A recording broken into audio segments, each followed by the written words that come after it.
जय हिंद साथियों। आज हम लोग इतिहास का एक महत्वपूर्ण टॉपिक है सिंधु घाटी सभ्यता या सैंधव सभ्यता के बारे में पढ़ने और समझने वाले हैं। सैंधव सभ्यता से हमारी परीक्षाओं में जितने भी प्रश्न बनते हैं साथियों, और इसके जितने भी कंसेप्ट दिए गए हैं सारे के सारे हम लोग यहाँ से कवर करेंगे।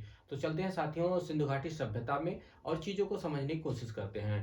साथियों, सिंधु घाटी सभ्यता को पढ़ने से पहले हम इसके भौगोलिक रूप को पहले समझ लेते हैं, उसके बाद सिंधु घाटी सभ्यता को समझने की कोशिश करते हैं। तो साथियों, इसका भौगोलिक रूप जो दिया गया है या त्रिभुजाकार है। अब साथियों, इसका अगर हम देखें कहाँ कहाँ सिंधु घाटी सभ्यता फैली है, तो इसका उत्तरी सिरा जो है अफगानिस्तान में स्थित है, और इसका पश्चिमी सिरा पाकिस्तान में स्थित है, और इसका पूर्वी सिरा भारत और भारत में मेरठ में स्थित है। तो यह इस तरीके से फैली सभ्यता थी। और अगर इसका हम भारत के परिप्रेक्ष्य में देखें साथियों, तो भारत में इसका उत्तरी सिरा जम्मू कश्मीर में है, इसका पश्चिमी सिरा जो है गुजरात में है, इसका पूर्वी सिरा जो है उत्तर प्रदेश में स्थित है। तो साथियों, अफगानिस्तान में जो इसका स्थल है, वहां पर इसके 2 स्थल खोजे गए। पाकिस्तान में इसके 500 स्थल खोजे गए हैं, और भारत में इसके 1000 स्थल खोजे गए हैं। तो इसका अफगानिस्तान में जो 2 स्थल हैं उनका नाम है सुरतुगई और मुंडीगाग। तो सुरतुगई और मुंडीगाग 2 स्थल पाके अफगानिस्तान में खोजे गए, सबसे उत्तरी सिरा। पाकिस्तान में इसका जो पश्चिमी सिरा है वह सुतकांगे डोर है, दास्क नदी के किनारे स्थित है। और इसका जो पूर्वी सिरा है वह भारत में मेरठ में स्थित है, हिंडन नदी के किनारे आलमगीरपुर। और इसका दक्षिणी सिरा जो है वह महाराष्ट्र में दैमाबाद गोदावरी नदी की एक सहायक नदी है परवरा, वहां पर स्थित है। तो इस तरीके से इसका जो है त्रिभुजाकार एक आकार बनाया गया है, बनी हुई यह सभ्यता थी। और इसकी लंबाई चौड़ाई अगर देखें तो उत्तर से दक्षिण में यह 1400 किलोमीटर में फैली है, और पूरब से पश्चिम में 1600 किलोमीटर में फैली हुई है। तो साथियों, यहाँ पर इस तरीके से प्रश्न बनते हैं कि इसके पूर्वी जो सिरा है उसका क्या नाम है। तो यह पूर्वी सिरा को जो है इसके मेरठ में हिंडन नदी के किनारे है, और इसका पश्चिमी सिरा पाकिस्तान में जो है दास्क नदी के किनारे सुतकांगी डोर, और इसका उत्तरी सिरा मांडा में चिनाव नदी के किनारे स्थित है भारत के परिप्रेक्ष्य में। और यहाँ पर भी पाकिस्तान जो स्थल था उस समय साथियों भारत में ही था पाकिस्तान का स्थल, लेकिन अब 1947 में बंटवारे के बाद में पाकिस्तान हुआ। लेकिन यहाँ से प्रश्न ज्यादा पूछे जाते हैं, ध्यान में रखते चलना है आप लोगों को। तो इस तरीके से यह सभ्यता यहाँ पर इसका भौगोलिक जो है परिदृश्य दिखाया गया है। उसके बाद है साथियों, यहाँ पर इसके हम थोड़ा नामकरण के बारे में जान लेते हैं, क्योंकि इसके कई नाम से जाना जाता है इसे, जैसे सिंधु सभ्यता, हड़प्पा सभ्यता, उसके बाद है सरस्वती सभ्यता, और प्रथम नगरीकरण सभ्यता, और उसके बाद इसे कास्युगीन सभ्यता, कई नामों से जाना जाता है। तो इसमें कंफ्यूजन ना रहे, इसको थोड़ा सा समझना जरूरी है। देखिए साथियों, सिंधु घाटी सभ्यता ये सिंधु के नदी के पास में काफी स्थल खोजे गए, इसीलिए इसे सिंधु घाटी सभ्यता कहा गया। उसके बाद हड़प्पा, यह पाकिस्तान का स्थल है। यहाँ पर सबसे पहले खुदाई का काम किया गया था, इसीलिए इसे हड़प्पा सभ्यता के नाम से जाना गया। उसके बाद है साथियों सरस्वती सभ्यता, सिंधु और गंगा के बीच में हरियाणा के क्षेत्र में जो है गंगा नदी, वहां पर हरियाणा के क्षेत्र में जो है यह स्थल था गंगा और सिंधु के बीच में। तो वहां पर सरस्वती नदी पाई जाती थी। तो उसके वहां पर 1100 स्थल खोजे गए थे, इसीलिए इसे जो है सरस्वती सभ्यता के नाम से जाना गया। उसके बाद है साथियों, यहाँ पर कांसे का प्रयोग सबसे ज्यादा किया जा रहा था।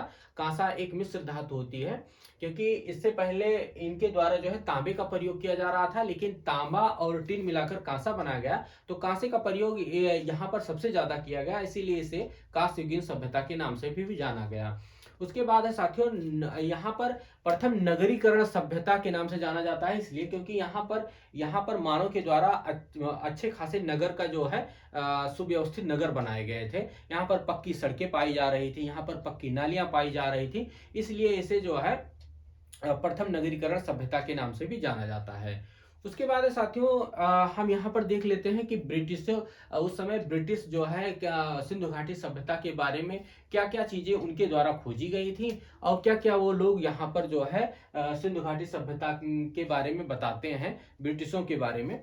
तो 1826 में सबसे पहले जो है उत्खनन का कार्य किया गया था चार्ल्स मेसन के द्वारा। लेकिन कुछ ईंटें मिली उनको, लेकिन ज़्यादा चीज़ें वो समायोजित नहीं कर पाए। तो ज़्यादा चीज़ें वो समझा नहीं पाया और समझ नहीं पाया, इसीलिए उस काम को वहाँ पर ठप कर दिया। उसके बाद 1853 से 1856 में अलेक्जेंडर कनिंघम के निर्देशन में जॉन ब्रंटन और विलियम ब्रंटन के द्वारा जो है खुदाई का काम किया जाता है।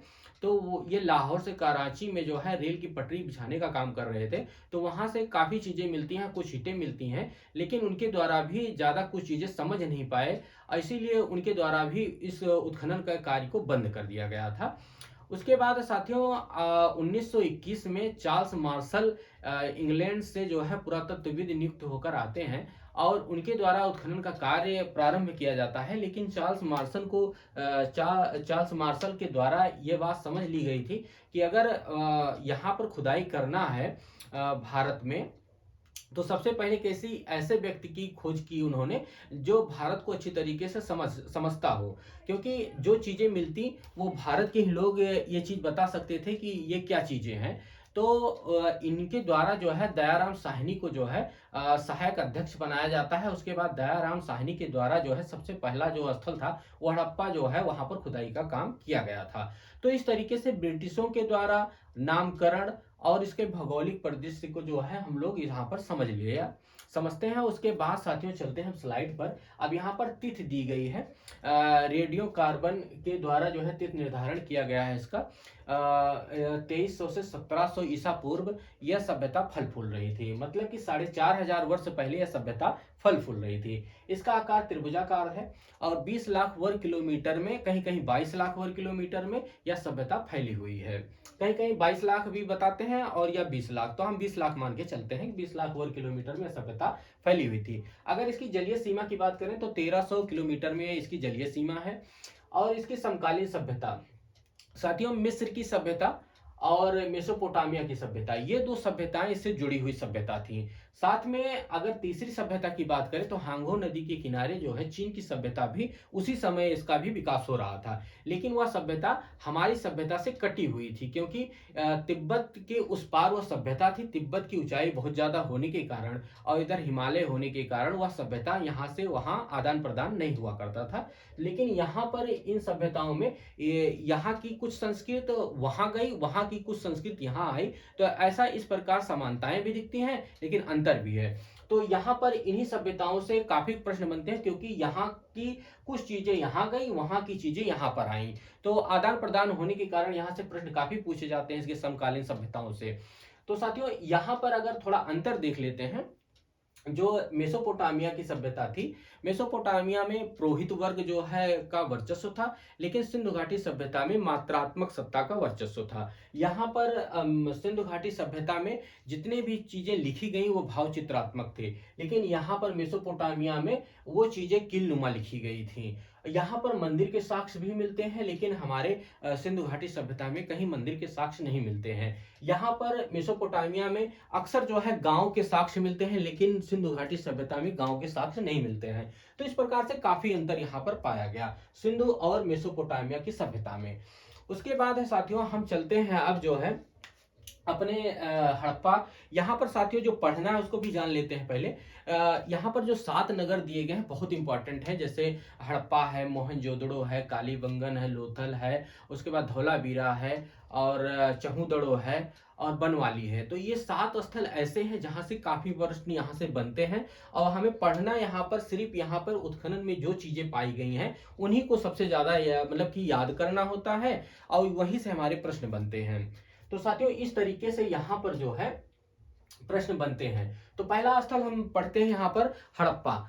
हड़प्पा पहला स्थल था जिसका खुदाई किया गया था। यहाँ पर दयाराम साहनी के द्वारा यह खोजा गया था, लेकिन इसका उत्खनन का कार्य जो है यहाँ पर व्हीलर और माधव स्वरूप के द्वारा जो है उत्खनन का कार्य किया गया था। ये 1921 में किया गया था, थोड़ा याद रखते चलना है आप लोगों को।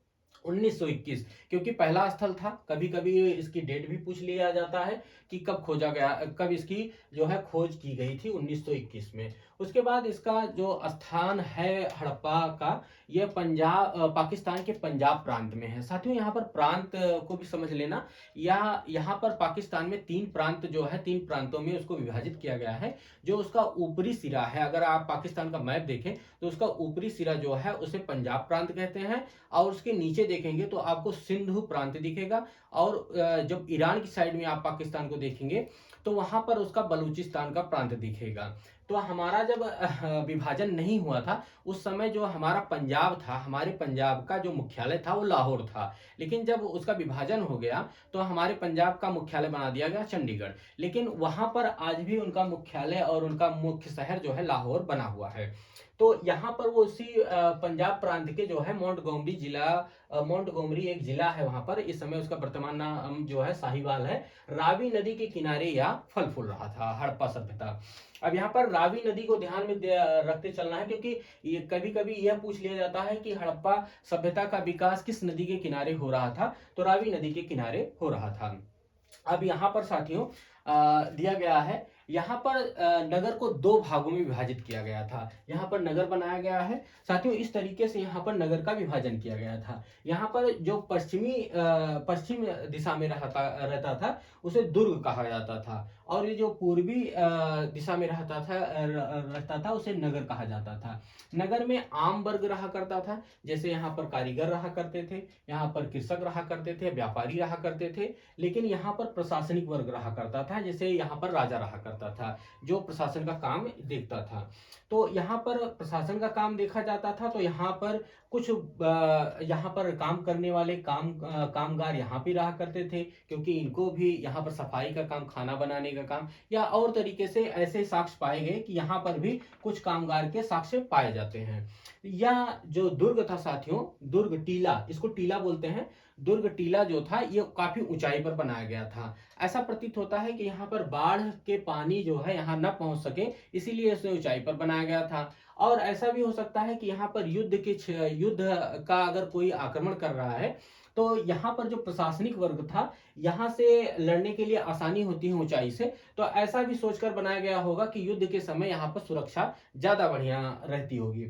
और यहाँ पर जो आम वर्ग रहता था यह भी एक बाउंड्री वाल में रहता था, कच्ची दीवार हुआ करती थी। यहाँ पर 2 बाउंड्री वाल हुआ करती थी, बाहर की बाउंड्री वाल ये पक्की हुआ करती थी, अंदर की बाउंड्री वाल ये कच्ची ईंटे की बनी हुआ करती थी। तो इस तरीके से यहाँ विभाजन किया गया था। तो साथियों अब आते हैं एक एक जो है बिंदु पर क्या क्या चीजें उत्खनन की गई हैं उनको देखते हैं, क्योंकि यहाँ से हमारे प्रश्न सबसे ज्यादा बनते हैं कि जैसे हड़प्पा से क्या चीजें, कहाँ से क्या चीजें निकाली गई। तो पहला है यहाँ पर 6 आमने सामने कमरे बनाए गए थे जिसे अन्नागार कहा गया। यहाँ पर शायद अन्नागार जो बनाए गए थे रावी नदी के किनारे थे, और इसका मुंह भी रावी नदी के किनारे ही बनाया गया था कि जो ट्रांसपोर्ट का सामान मान लीजिए कि मिस्र से या मेसोपोटामिया से आ रहा है तो यहाँ पर स्टोर करने के लिए रखा जाता था। उसके बाद है 18 वृत्ताकार चबूतरे। अब ये चबूतरे जो बनाए गए थे इनका पर्पस यही था कि बाढ़ के समय मानव इन चबूतरों पर अपना निवास कर सके, तो इस तरीके से 18 वृत्ताकार चबूतरे बनाए गए थे। उसके बाद गेहूं जौ के दाने के साक्ष्य मिलते हैं। वैसे इंपॉर्टेंट नहीं है गेहूं जौ के दाने, क्योंकि जौ के दाने और भी स्थल से मिले हैं। उसके बाद है चौथा बिंदु दिया गया है, लकड़ी की एक कब्र मिली है जिसे RS-37 नाम दिया गया है। ये थोड़ा इंपॉर्टेंट है साथियों। मातृ देवी की प्रतिमा, यहाँ पर मातृ देवी की प्रतिमा, सबसे ज्यादा मातृ देवी की प्रतिमाएं यहाँ से खोजी गई हैं। लिंग पूजन के साक्ष्य मिलते हैं साथियों। अब ये लिंग पूजन, जो लिंग शब्द दिया गया है थोड़ा इसका लोग गलत उपयोग मतलब की अर्थ निकालते हैं। लिंग का मतलब होता है यहाँ पर प्रतीक या चिन्ह, तो यहाँ पर उस प्रतीक का जो है पूजन किया जाता था, जैसे हमारे शिवलिंग का यहाँ पर उसी तरीके का कुछ मिला था, उसी का पूजन का साक्ष्य यहाँ पर बताया जा रहा है। उसके बाद जली हुई ईंटों के आवास बनाए गए थे। जल निकासी का तंत्र जो था यहाँ बहुत व्यवस्थित किया गया था। यहाँ पर छोटी नाली एक बड़ी नाली में मिलती थी, और बड़ी नाली उससे भी बड़ी नाली में मिलती थी। उसके बाद इसे ड्रेनेज सिस्टम में जो है स्टोर किया जाता था। तो यहाँ ड्रेनेज सिस्टम बहुत अच्छा बनाया गया था साथियों। जल निकासी की इनकी जो व्यवस्था थी बहुत सुंदर थी। अभिलेखीय मुहर यहाँ से खोजी गई हैं। तांबे की इक्का गाड़ी यहाँ से खोजी गई है। शंख पर बना एक बैल का साक्ष्य यहाँ मिलता है। यहाँ पर एक बर्तन पर मछुआरे के चित्र को उकेरा गया है। यहाँ पर महिला के गर्भ से एक पौधे को निकलते हुए दिखाया गया है, ऐसा चित्र बनाया गया है। तो इस तरीके से यहाँ चीजें खोजी गई। उसके बाद है साथियों मोहनजोदड़ो। मोहनजोदड़ो या राखलदास बनर्जी के निर्देशन में 1922 में इसका उत्खनन किया गया था। और यह जो स्थल है यह पाकिस्तान के पंजाब प्रांत के लरकाना जिले में स्थित है। यह जो मोहनजोदड़ो है यह सिंधु नदी के तट पर स्थित है। यहाँ नदियां देखना बहुत जरूरी है क्योंकि नदी से प्रश्न बनते हैं, इसीलिए मैं बार बार इस पर जोर दे रहा हूं साथियों। नदियों के विषय में जब नदियों की बात आती है तो उस पर मैं बार बार उसको दोहराता तिहराता रह रहा हूं कि आपको ये चीजें याद हो जाएं। और इसका जो अन्य नाम है साथियों, यह प्रेतियों का टीला और सिंधु घाटी के बगीचे के नाम से भी जाना जाता है। तो यहाँ से इसके अन्य नाम दिए गए हैं। अब साथियों इसमें यहाँ से क्या क्या चीजें खोजी गई हैं। यहाँ पर सर्वाधिक जो है जनसंख्या निवास करती थी और यहाँ पर सर्वाधिक जो है बाढ़ के भी साक्ष्य मिले हैं। अब साथियों आप थोड़ा सा जो है, अगर आपने मैप देखा हो या नहीं देखा तो आप देख लीजिएगा। मैप में देखेंगे तो सिंधु नदी जो है, हमारी सिंधु नदी, वो जब पाकिस्तान के जो है पंजाब प्रांत में आती है तो वहां पर कई नदियां उसके साथ जुड़ती हैं। आप सोचिए जब कई नदियों का पानी एक धारा में जो है एक धारा बनकर चलता है तो कितना भयानक रूप लिया करता होगा। तो वहां पर इसीलिए यहाँ पर सर्वाधिक बाढ़ के साक्ष्य भी पाए जाते हैं।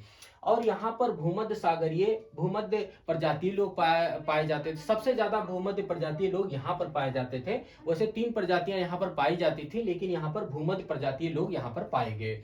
चौथा है विशाल स्नानागार। ये विशाल स्नानागार 11 मीटर का स्नानागार यहाँ पर पाया गया है। ऐसा प्रतीत होता है कि यहाँ पर लोग सामूहिक जो है स्नान करने के लिए इस स्नानागार का प्रयोग कर रहे थे। तो यहाँ पर सबसे इंपॉर्टेंट है साथियों विशाल स्नानागार। कई बार प्रश्न पूछा गया है। कांसे की नर्तकी की यहाँ पर जो है कांसे की नर्तकी की एक प्रतिमा मिली है। यहाँ पर गले हुए तांबे के यहाँ पर ढेर पाए गए हैं। पुरोहित आवास यहाँ पर मिला है और यहाँ पर पुरोहित आवास मिला है। यहाँ पर जो है लिंग पूजन के साक्ष्य मिलते हैं। यहाँ पर पशुपति महादेव की मुहर पाई गई है। यहाँ पर पशुपति महादेव की मुहर पाई गई है। यहाँ पर सूती कपड़े, अगर सूती कपड़े के स्थान पर अगर आ जाए कपास के साक्ष्य तो मोहनजोदड़ो से यहाँ पर कपास के साक्ष्य या सूती कपड़े के साक्ष्य पाए गए हैं। गले हुए तांबे का ढेर पाया गया, पुरोहित आवास, पक्की सड़कें, यहाँ पर मोहनजोदड़ो में पक्की सड़क पाई गई है। उसके बाद है साथियों घोड़े के दांत के अवशेष मिले हैं। सर्वाधिक मात्रा में मुहरों के साक्ष्य यहाँ पाए गए हैं। यहाँ पर 10 मीटर चौड़ा राजपथ का साक्ष्य मिलता है। यहाँ पर सबसे अगर इंपॉर्टेंट कहा जाए तो यहाँ पर विशाल स्नानागार साथियों है। उसके बाद है 10 मीटर चौड़ा राजपथ। उसके बाद है यहाँ पर पक्की सड़क, सूती कपड़े के साक्ष्य, ये इंपॉर्टेंट सबसे ज्यादा है। 2-3 बार आप लोग इस वीडियो को देखिए तो याद हो जाएगा। उसके बाद है साथियों यहाँ पर लोथल। लोथल ये हमारा गुजरात में स्थित है। इसके जो खोजकर्ता थे रंगनाथ राव, रंगनाथ राव के द्वारा जो है 1953 में इसका जो है उत्खनन का कार्य किया गया। और यह जो है गुजरात में खंभात की खाड़ी के पास में भोगवा नदी के किनारे जो है स्थित है। अब इसके अन्य नाम अगर की बात करें तो इसे लघु हड़प्पा और लघु जो है मोहनजोदड़ो के नाम से भी जाना जाता है। अब यहाँ से जो चीजें प्राप्त हुई हैं उनको याद करना बहुत जरूरी है। जैसे यहाँ से पहला है, हाँ एक चीजें यहाँ पर एक विशेष चीज थी साथियों कि यहाँ पर जो यहाँ पर निर्माण किया गया था इनके नगर का, तो इनमें कोई जो है अंदर बाउंड्री वाल नहीं बनाई गई थी। यहाँ पर केवल बाहर बाहर एक बाउंड्री बनाई गई थी सुरक्षा के लिए। और यहाँ पर अंदर में किसी प्रकार की कोई बाउंड्री नहीं बनाई गई थी। दुर्ग और नगर दोनों ही एक दूसरे से जो है मिले हुए लग रहे थे। तो इस तरीके की जो है इस तरीके की संरचना केवल लोथल में मिलती है। लोथल और वैसे तो जो है सुतकांगेडोर में भी ऐसी प्रकार की व्यवस्था मिलती है, लेकिन उसको हम आगे पढ़ेंगे। यहाँ पर देखना है कि यहाँ पर केवल लोथल में एक ही बाउंड्री वाल में दुर्ग और नगर बसे हुए थे। अब यहाँ पर साथियों मानव निर्मित बंदरगाह, अब उस समय मानव के द्वारा यहाँ पर मानव निर्मित बंदरगाह बनाए गए थे। बाजरे चावल के साक्ष्य मिलते हैं। अग्नि वेदिका का यहाँ साक्ष्य मिलता है। यहाँ पर शतरंज का खेल, अब देखिए शतरंज का खेल का अगर जन्म हुआ है तो केवल भारत में हुआ है। भारत में शतरंज का जो है खेल का जो है यहाँ पर जन्म हुआ था। हाथी के दांत के पैमाना के साक्ष्य यहाँ मिलता है, मन के बनाने का कारखाना के साक्ष्य मिलता है, रंगाई कुंड के साक्ष्य यहाँ से मिलते हैं, आटा पीसने की चक्की के साक्ष्य मिलते हैं, युगल समाधि यहाँ से पाई जाती है, और यहाँ पर एक मम्मी के साक्ष्य भी पाए गए हैं। जैसे मिस्र में हम मम्मी देखते हैं, वहां पर एक बुत होता है, वह उसमें किसी मानव को जो है उसमें उसे मुर्दे को रखकर उसमें कोई केमिकल डालते हैं, केमिकल डाल के उसके बाद उसे जो है दफनाया जाता है। उसी प्रकार की मम्मी यहाँ भी पाई गई है। तो इस तरीके से यहाँ से साथियों प्रश्न बनता है। अगर आप लोग इसका स्क्रीनशॉट लेना चाहते हैं तो स्क्रीनशॉट आराम से ले लीजिए।